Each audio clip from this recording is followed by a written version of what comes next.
Mən Yasin Füzuli, bu rəvayətimi Şabran rayonu Uzunboyat kəndində olan şəhidimiz Ağababa Abbasov Səfəroğluna həsr edirəm. Allah cəmi şəhidlərimizə rəhmət eləsin. Salamlar olsun sizə, salamla gəldim sözə, qulaq asın cəmaət, yazmışam bir rəvayət. Şəhidimiz haqqındadır, igidimiz haqqındadır. Ağababa Səfəroğlu olub vətənlə bağlı, o Şabran rayonunda, kəndi Uzunboyatda 2002-ci ildə Mart ayın 14-də göz açıb bu dövrana, sevinib atayla ana. Deyim uşaqlığından, onun qoçaqlığından, qanacağın mərfəti ilə, tanınıb hörməti ilə, keçir xeyli zamanla, ötür bir neçə anlar. Məktəbi vurur başa, çatır 18 yaşa, gedir hərbi xidmətə, xidmət edir dövlətə. 2020-ci ildə, sentyabrın 7-sində, Ağababa hərbidə olanda, həmin vaxt, həmin anda, rəşadətli ordumuz, cəsarətli ordumuz, əkiz hücuma keçdi, düşmənin qanın içdi. Ağababa da qabarda, döyüşürdü Qarabağda, ölümdən qorxmuyurdu, döyüşdən doymuyurdu. Qan utdurdu düşmənə, canım da qurban sənə.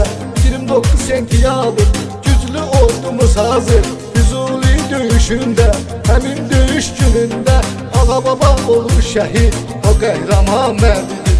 Şəhid xəbəri gəldi, qəmi kədəri gəldi, doğma elinə obasına, kəndinə yurt yuvasına. Bunu eşidib bilən ana, ürək alışıb yana yana, oğul deyib ağlayırdı, ürəyini dağlayırdı. Can sənə qurban bala, igid qəhrəman bala, mən yolumu gözləyirdim, oğlum gələr deyirdim, özünə toy eyləyərdi, anasını sevindirərdi. Gəlişin ürəyə dağ oldu, üçrəyli bayraq oldu, sənin bəyi libasın, o düşmənin bəlası, versin böyük yaradan, ananı ayırır baladan. Deyə ağlayırdı, balasını uzaqlayırdı. Ata yazıq neynəsin, dərdi kimə söyləsin, arxada yağı getdi, yanan çırağı getdi. Onun bacı qardaşı, leysan olub göz yaşı, cavan qardaşı getdi, ürək sirdaşı getdi.